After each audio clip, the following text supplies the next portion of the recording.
Canada's largest public sector union is challenging a new return to office order for federal public servants. Now, Ottawa says most public servants must work in office now 4 days a week. That will start this summer. But the Public Service Alliance of Canada, or PSAC, says that the move could violate labor laws. Sharon D'Souza is the PSAC national president. She's joined us again on Your Morning. Welcome back. Thank you so much, Anne-Marie. Now we're talking legal, potentially legal action. What's the basis of PSAC's claim? Well, we're currently in bargaining, and the government of Canada can't just change the working conditions of anyone who's entered bargaining. That's just not fair, and it's against the law. And so we have actually filed an unfair labor practice as of last Friday at noon. Are you planning any legal action right now? Oh, we have. We've already filed 5 unfair labor practices in regards to all of our bargaining units. What are some of your members saying about the prospect of returning to in-office work for an extra day each week? Well, it just doesn't make sense to them. Currently, the conditions within the offices are horrendous.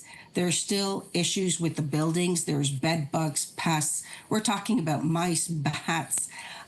There's just issues with the actual setup, and there's not enough space. I don't know if you're aware, but, according to the government's database, there's about 1,000 buildings that are occupied right now that aren't fit or in terribly poor condition. Sure, but they would argue back that one of the reasons they've pushed this to the summer is so that they have time to make those workspaces work ready. Sharon, I'm curious about your reaction to this. There's a lot of people who say that this move by the federal government mirrors what's already happened in the private sector. What's your response to those critics who say public employees are no different than those in private employment? Well, we know for a fact by the government's own study between 2019 and 2023, Stats Canada has shown that people are more productive when they work from home. And so the question is, when you don't have fit working spaces, there's not enough of them. It just doesn't make sense. Why would you have them travel in when it's not productive?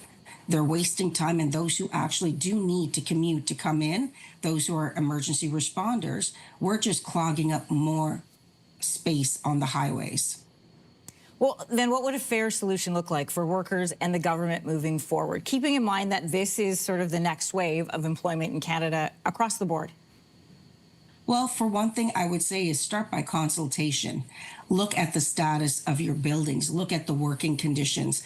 During the pandemic, people have been hired all across the country, and it makes no sense to have them come into a work site and then be on MS Teams to talk to their colleagues. What's the difference between being at home or being in the workplace if you're still speaking to them via a platform? It makes no sense. The rationale doesn't make any sense. The rationale is frustrating both for employees in private and public sector, for sure. What's your response? The conversations that happen are the fact that this is about attrition.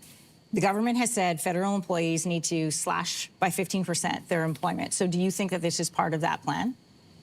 Without a doubt, I think what this does is creates already a stressful work environment. We have members who've received just last month 10,000 workforce adjustment notifications have gone out. People's mental health has been impacted, and now they're told, by the way, we're changing your working conditions and you're required to come in 4 days a week. It doesn't make sense, especially when their own reporting office isn't even in the city that they live in. Sharon, do the PSAC offices also, are they part of this mandate that takes them back to office, or are you guys still allowed remote work? We're talking about PSAC National, and I can tell you PSAC has embraced remote work, and we actually have a policy in place, and our staff are all subject to it. Sharon D'Souza, thanks for joining us again, giving us the very latest on both the negotiations and what's happening in your fight against going back to work 4 days a week in the summer. I should mention to everyone, we did request a statement from the Treasury Board, and so far we have yet to hear back from them. If you like that video, make sure to subscribe to the Your Morning YouTube feed, where you can find all kinds of new content posted every weekday morning.